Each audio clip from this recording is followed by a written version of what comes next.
Ola, que tal, como están? Benvidos un día máis ao Faladoiro. Comezamos, como facemos sempre, con saúdos a todos os que nos seguen a través de Correo Televisión, a través de Radio Obradoiro e a través, por suposto, do canal 27 Barbanza. Hoxe empezamos falando do proxecto de reforma educativa que vende a aprobar o Goberno e que comeza agora a súa tramitación parlamentaria. Como toda norma educativa, a Lei Wert nace con polémica polo peso que terá a materia de religión e pola cuestión lingüística. O Goberno de Cataluña xa anunciou que recorrerá ao Tribunal Constitucional se non hai cambios nesa lei. Aseguran os populares galegos que en Galicia non haberá cambios no modelo lingüístico que se aplica, dicíao hoxe mesmo o deputado Pedro Puy, que segue esperando a resposta dos voceiros das demais forzas parlamentarias á carta que lles mandou hai unha semana na que falaba dese reparto de escanos, desa reducción de escanos que quere aprobar o PPDG. Son cuestións das que falaremos hoxe nunha xornada na que seguimos a voltas con se poden baixar os impostos, se é momento de facelo, na que seguimos falando do reparto do déficit entre as comunidades autónomas e, por suposto, da situación do Partido Socialista. Rubalcaba presentalle mañá o seu plan económico aos sindicatos, mentres no partido seguen as quinielas sobre quen aspirará a liderar a formación. Hoxe están connosco tres xornalistas: Javier Carnota, que tal, Javier? Hola, que tal? Benvido. Ana Peón, hola Ana. Hola, que benvida. E José Castro, que tal, Pepe? Hola. Benvido un día máis. Bueno, empezamos falando hoxe de educación, de ensino, da LOMCE, a Lei de Reforma Educativa que o Goberno pretende atallar o fracaso escolar e frenar tamén a elevada taxa de paro xuvenil. A lei recupera a reválida, a nota de religión computará para a media e as comunidades con lingua cooficial terán que pagarlle un colexio privado aos alumnos que queiran estudar en castelán e non poidan facelo nos centros educativos públicos e tamén nos centros concertados. Son aspectos polémicos dunha lei que pro PSOE supón un regreso aos anos 70 e que pro goberno catalán é unha lei inaplicable. Di o ministro Wert que hai marxe para a negociación e que, en todo caso, esta reforma é imprescindible. Eu non sei que pensades vos, todos sabemos que algo falla no noso sistema educativo, pero non sei se credes que o goberno vai ben encamiñado con esta norma. A ver, Pepe, que che parece a ti? Pois eu quedome que as túas dúas últimas palabras, que hai marxen para a negociación. Quero pensar que hai marxen para a negociación no Parlamento, donde entra a lei un destes días, e que a lei é imprescindible. É imprescindible porque a taxa de fracaso escolar que se acerca ao 25%, con 40% de rapaces de 15 anos que repetiron algunha vez, e con 26% de rapaces que non acadan título algún, a lei é necesaria, porque o que fracasou rotundamente foi o que tiñamos a toda agora. Entón, hai que cambiar a lei ou complementar a anterior. Eu creo que esta lei merece un marxen de confianza, pero non escoito decir nin aos partidos políticos da oposición, que por suposto tampouco o PP, nin as autonomías, non os escoito falar da calidad da enseñanza e da necesidade de mellorar a lei para preparar os nosos rapaces para o futuro, para o mercado laboral. Tristemente, detéñense todos na religión, que vou aproveitar xa para decir, creo que é un erro poñela como asignatura evaluable no plan de enseñanza, un tema ademais que levaba 20 anos xa sin ser un problema e agora rescatarlo como problema para este país. Os partidos, as autonomías falan da enseñanza pública e enseñanza privada como se foran contraproducentes ou incompatibles unha ca outra, e as autonomías fan fincapé na cuestión do idioma, sobre todo Cataluña, non? En Galicia. Entón, cal é o problema? Resumindo, remato.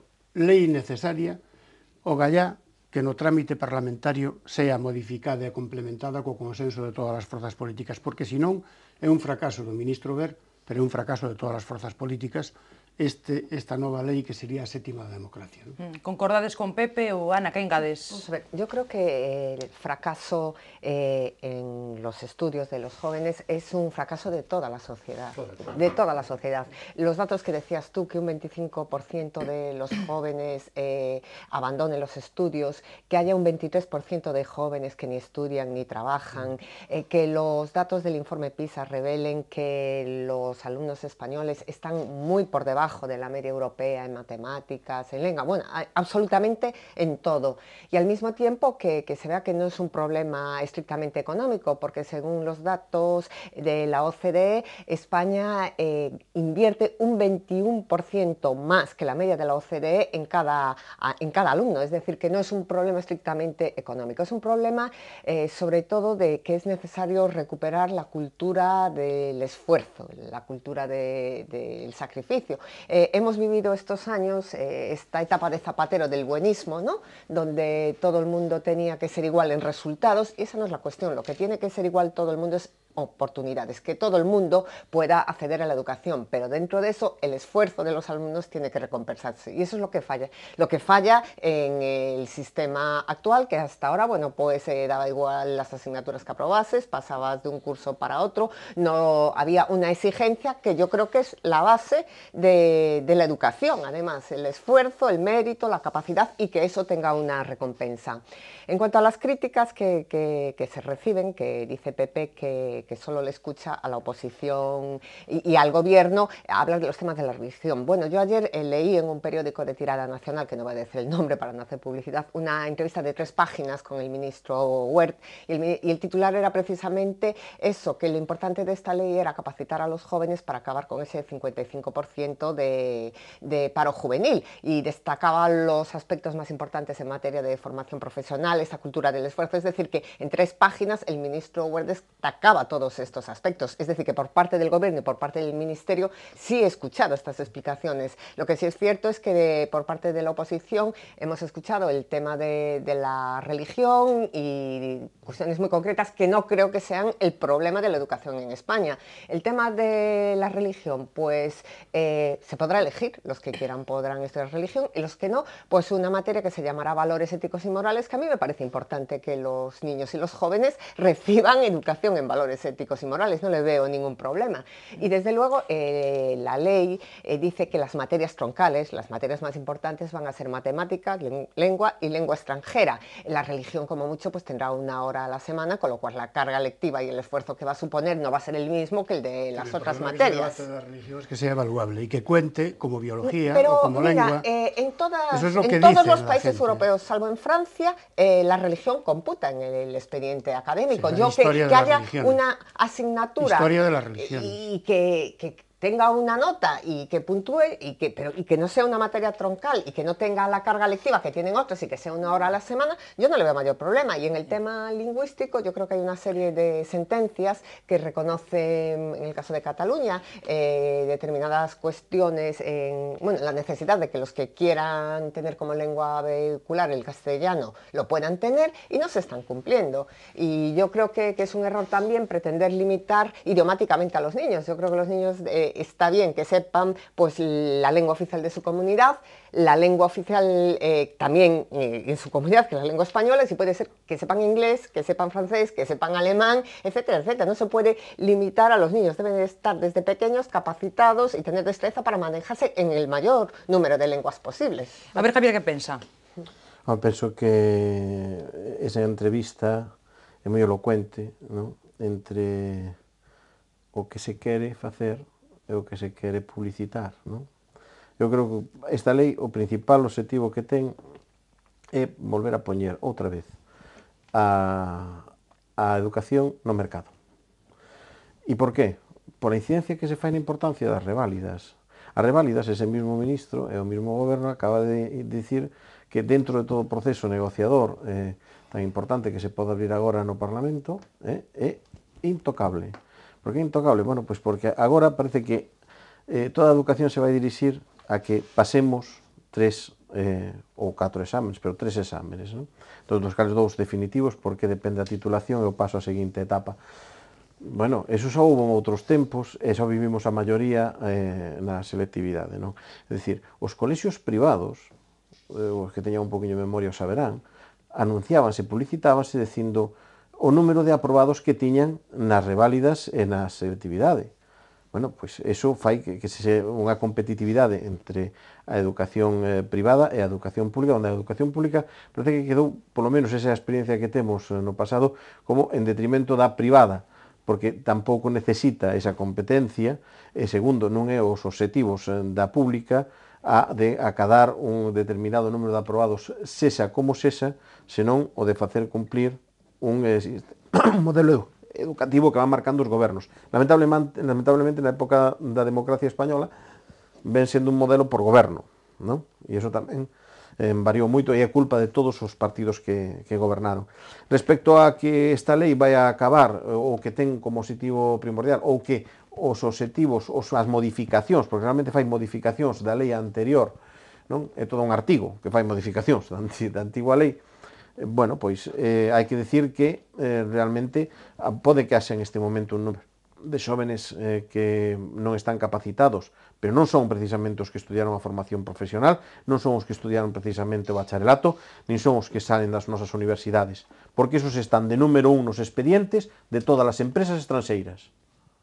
Están dicindo, vinde para aquí que estades ben formados, que tendes unha formación profesional moito máis aberta que a alemana. Agora traer a alemana cara aquí, que xa houve quen foi a viaxar, algunha ministra que foi a viaxar a copiar o modelo alemán. Hai que ter cuidado, o modelo alemán é moi restrictivo.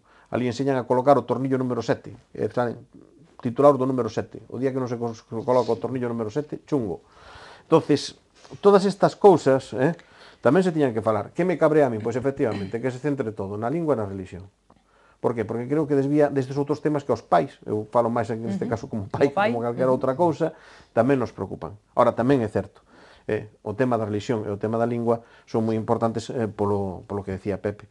É dicir, a religión pasa, eu creo que é un paso involucionista a nivel de país, o tratala de novo como unha asignatura computable, e, por suposto, o tema da lingua, eu creo que aquí hai unha grande eiva, é a lingua estranxeira.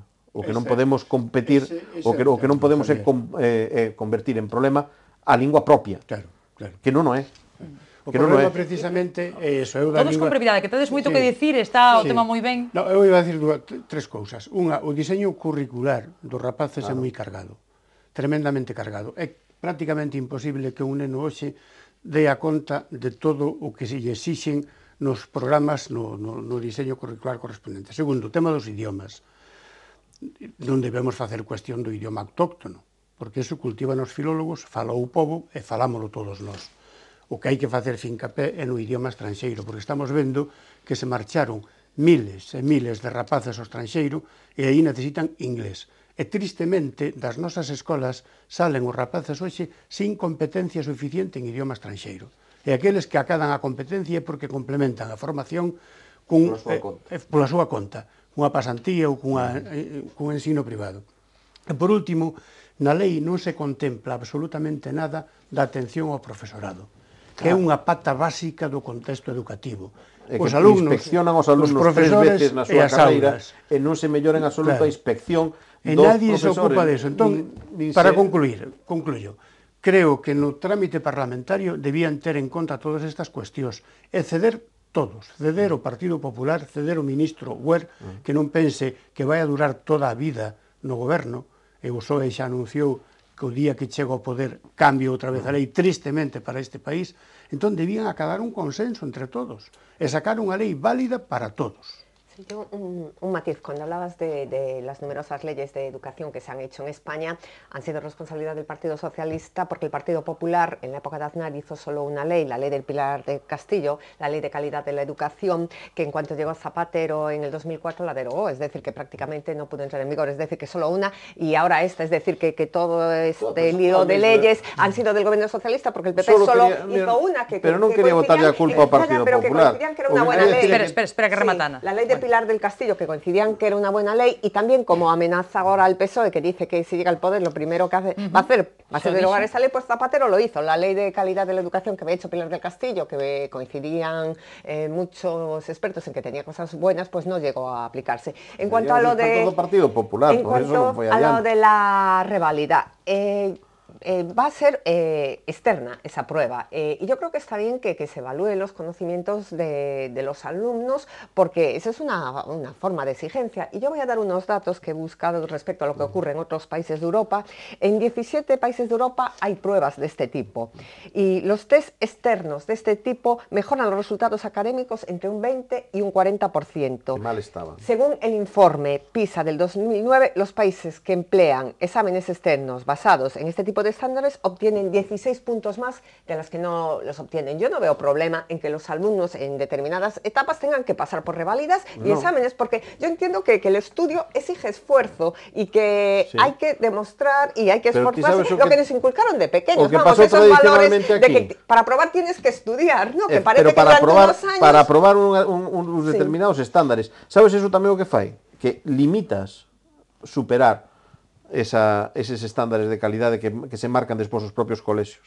Pero al mismo tiempo esta ley va a incentivar que cada colegio pueda marcarse también sus planes para mejorar esto. Ah, sí, o sea, los privados uno, los los privados públicos no, otro. Sí, esto al final vaya a ser así. Eso, mira, eso es el argumento que utiliza siempre el PSOE, esto de colegios públicos, colegios privados, para desviar la atención del fracaso que han supuesto las leyes de educación en España, en el que tiene una gran responsabilidad Rubalcaba, que fue ministro de Educación. Entonces se desvía la atención y cuando piden los datos y dices, dame los datos de Andalucía del número de colegios concertados, dame los datos de Galicia, había muchos más, se gastaba mucho más en conciertos educativos en la época del bipartito que ahora. Es decir, que es un debate tan demagógico y tan falso que lo único que se pretende cuando se mete este rollo de colegios públicos, privados y el PP apuesta por una enseñanza por otra es desviar la atención del problema grave que hay de la educación y que tiene un padre que es Rubalcaba. Que logo falamos tamén de Rubalcaba por outra cuestión. Que lle corten a cabeza.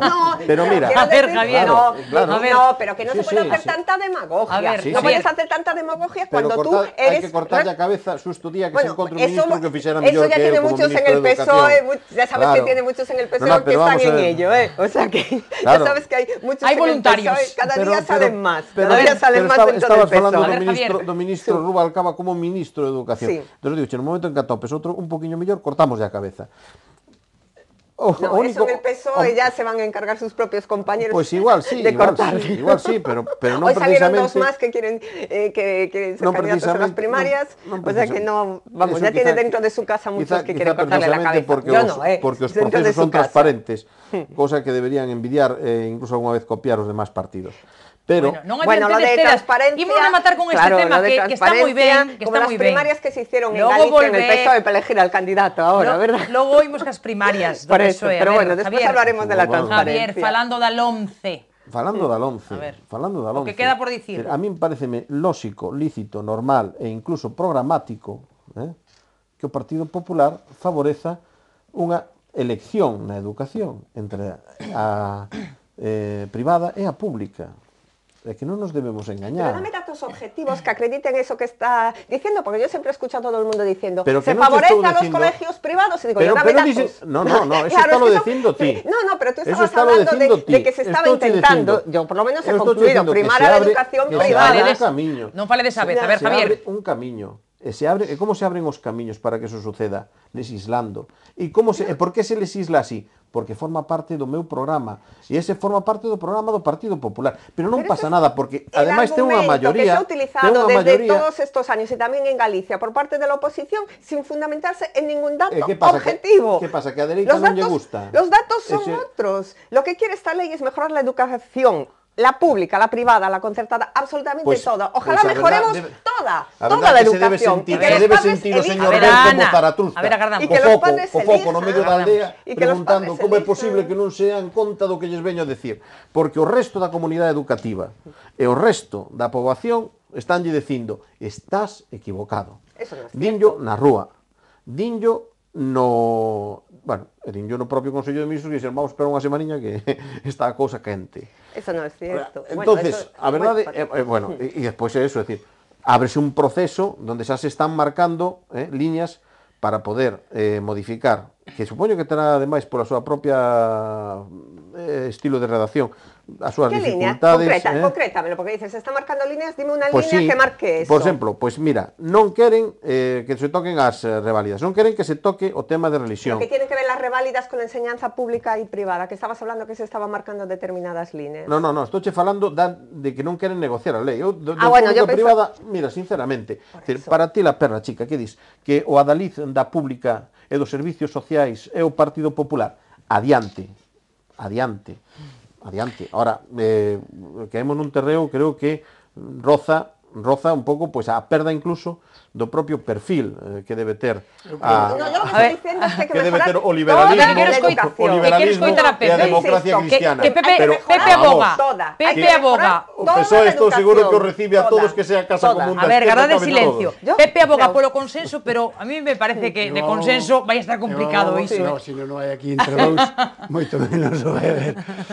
Vamos a ver, eu quero por aí vai tirar o debate parlamentario, senón xa veremos. Quero decir dúas cousas. Unha, o PP, que acadou a maioría, unha maioría suficiente, ten direito a levar ao Parlamento a súa lei de educación. Faltaría máis, non? Segundo, ten a obriga, desde o meu punto de vista como partido político, de buscar consensos, para que non sexa unha lei de educación do Partido Popular, e cando veña outro partido que a derogue, ou que non entre en vigor siquiera, porque esta lei vai entrar en vigor en 2015 a ver que pasa nas eleccións de 2015. Tristemente, a lei nace sin ese consenso político. Isto é unha desgracia para o país. Vamos, eu estou arrepiado do triunfo do PP ou do triunfo da oposición neste asunto, porque é un fracaso de todo o país, de toda a sociedade. E os nosos nenos, e os pais dos nenos, ti que tes unha nena en edad escolar, tedes direito, todos, hombre, a que haxa certo sosiego e certa tranquilidade cos temas da educación e que non lles anden cambiando os rapaces todos os anos para desconcerto dos propios rapaces e dos pais. E un apunte que quería facer máis con respecto a esta lei, co que estou plenamente de acordo, é con ese o temario común, parte as asignaturas troncais que teñan incluso un pouco máis de temario común. A mí pareceme demencial que un rapaz de Galicia saia da escola sin saber onde nace o Ebro e onde desemboca o Ebro e cales son as maravillas do Ebro. É un rapaz de Cataluña que non saiba onde nace o Miño, non? Eu creo que hai unhas materias troncais que debían ser comuns para todos os escolares deste país, que en definitiva é un país pequeno, que son 500.000 metros ou kilómetros cuadrados de superficie, é un país moi pequeno para que compartimentemos en 17 mini-estados que non nos conducen a nada, condúcenos ao particularismo. Sí, Cosas breves que imos case a publicidade. Con lo que dice Pepe de lo que saben los niños y los que no, a mí me resulta también muy triste que muchos chavales en España sepan quién es Isabel la Católica porque haya una serie ahora en televisión española que habla de la vida de Isabel la Católica, porque había muchos que no habían oído hablar prácticamente de Isabel la Católica. Eso a mí me parece, vamos, que un fracaso estrepitoso de nuestra educación. Respecto a lo del consenso, yo creo que el consenso siempre es bueno y siempre se debe aspirar al consenso. No, en este caso es necesario. Siempre, pero te deja que siga, se debe aspirar al consenso, pero un gobierno también tiene la responsabilidad de tomar decisiones y cuando ves que la educación falla estrepitosamente, tienes que hacer algo. Y es difícil llegar al consenso cuando la otra parte solo aduce motivos ideológicos, no motivos académicos ni motivos docentes, únicamente motivos ideológicos. Entonces es muy difícil llegar a un consenso en esas condiciones, que lo deben intentar, sí, que en el trámite parlamentario intentar acuerdos con todos los partidos políticos, sí, pero yo lo veo muy difícil y a los hechos me remito de lo que ha pasado, bueno, en toda esta etapa, pero demos una oportunidad a la ley, a ver si realmente esta ley permite superar todos estos problemas que tiene la educación en España. Para que vexan como é solo a oposición e solo desde o goberno tampouco se fai nada nese sentido, todo é querer traballar polo consenso. Está bien? Vayamos, o sea, quitemos cales son os criterios que acabamos de citar que ten a oposición, un uso torticero da lingua propia de cada comunidade autónoma, un uso tamén político e incluso intentando buscar así un pouco de reminiscencias do pasado no tema da religión e a presencia da conferencia episcopal. Podemos quitar tamén algún punto, incluso podemos meter algún punto sobre a derogación da anterior lei e a implantación dunha lei nova nada máis achegada do anterior goberno. Bien, quitemos esos 3 puntos. Quitemos os 3 puntos. E onde queda a defensa que fixo Ver e a xente do PP e a xente do goberno sobre as críticas que lle fai a oposición? Desaparecen por completo tamén. É dicir, para inculcar unha serie de materias que están dentro desta lei, tamén se antepón esas críticas á oposición. É dicir, si cedemos en estas cousas, pois en este momento desarrollaríamos os argumentos da oposición. Pois por que non lle bota narices o goberno e goberna, pero quitando estas cousas? Que é o que impide, por exemplo, que vínculos tan importantes hai para que a religión teña que estar aí, ou para que a lingua teña tantos problemas en Cataluña, ou como poidera ter en Galicia, ou como poidera ter no País Vasco? Hai que recoñecer que houve unha reacción moi forte dos que estiveron hasta ahora calados no País Vasco, porque tampouco lles gusta para nada o tema da lei, nin como se está facendo, nin incluso os estándares que se achegan ali, que por eles están moi superados. Entonces, haberá que ver cal é o problema. O problema é que se quere impoñer unha lei, y as leis, por moita mayoría que se teña, en algúns determinadas cousas... La ley, escucha, tiene un trámite parlamentario que la aprobará por mayoría absoluta. De todas formas, cuando hablas de Cataluña, y hay matices ideológicos que non se queren deixar, o sea, que non se queren levar a negociación. No es el gobierno con Cataluña, el que tiene un problema es Cataluña, pero no con el gobierno, sino con los tribunales y las sentencias que le obligan a tomar determinadas decisiones que no cumplen, no están cumpliendo la ley. Es decir, es un problema, y no de los catalanes, que yo diferencio entre el gobierno catalán y los catalanes. Es un problema del gobierno catalán con la ley. Con la ley y con las sentencias que no cumplen. Y a mí eso sí que me parece muy grave, que un gobierno no cumpla la ley. Y dices, y el tema de la religión, tú dices, pero ¿qué problema hay? Que además hay libertad. Que en un país donde, según la encuesta del CIS, más del 80% de las personas se declaran católicas, que puedan sus hijos estudiar religión si quieren, porque no es obligatorio. Van a poder elegir. Tú hablas del franquismo y de no sé qué. Es mentira. O lo comparas con los años 70. Tú decías que estaba usando oposición. No, pero tú dijiste que esto suponía un regreso a los años 70. Muy bien. Eso sí.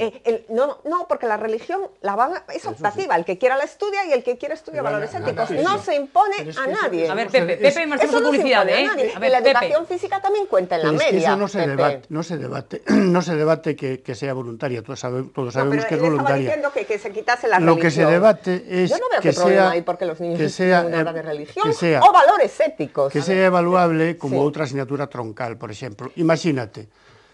Aparte que isto, desde o meu punto de vista... Pero es evaluable tamén la educación física, Pepe. Bueno, pues será unha materia máis importante. Por ejemplo. Está mal que o diga eu, pero hasta recoñezo que pode ter certas...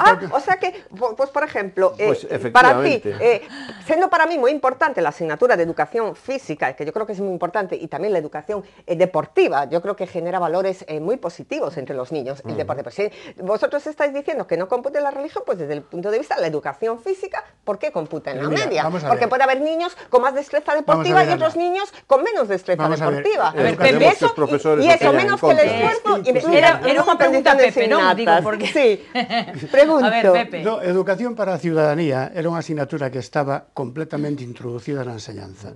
E nadie protestaba, e aceptada con normalidade. Eu teño familiares que son profesores... Que son profesores... Bueno, había algúns objetores, porque aquí hai objetores a todo. A todo. Ten que haber objetores a todo porque é unha sociedade dinámica. Entón, hai xente que non está de acordo. Había tantos objetores ao da ciudadanía como ao da lingua castelá en Cataluña. Efectivamente. Pero estaba plenamente introducida. Oye, por que razón? E a religión seguía sendo opcional.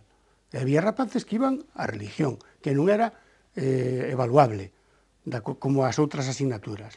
Por que cambiar eso? Por que razón se lle meteu eso na cabeza ao ministro Vera e ao Partido Popular se ademais non lle faba ningún favor á Iglesia Católica? Bueno, porque é unha opción a religión. Pero sigue siendo unha opción. El que quiera puede estudiar religión y el que quiera puede estudiar valores éticos. Es que puede elegir, non hai ninguna imposición ni obligatoriedad. Está moi ben a tertulia. Me parece a mí que o consenso vai estar complicado, pero en todo caso volveremos con esta cuestión aquí á mesa do Faladoiro, por suposto. Facemos agora un pequeno descanso, collemos folgos e logo falamos xa doutra cuestión, o tempo que nos queda, que xa non é moito, así que nada, pequeno descanso e volvemos de contado no Faladoiro.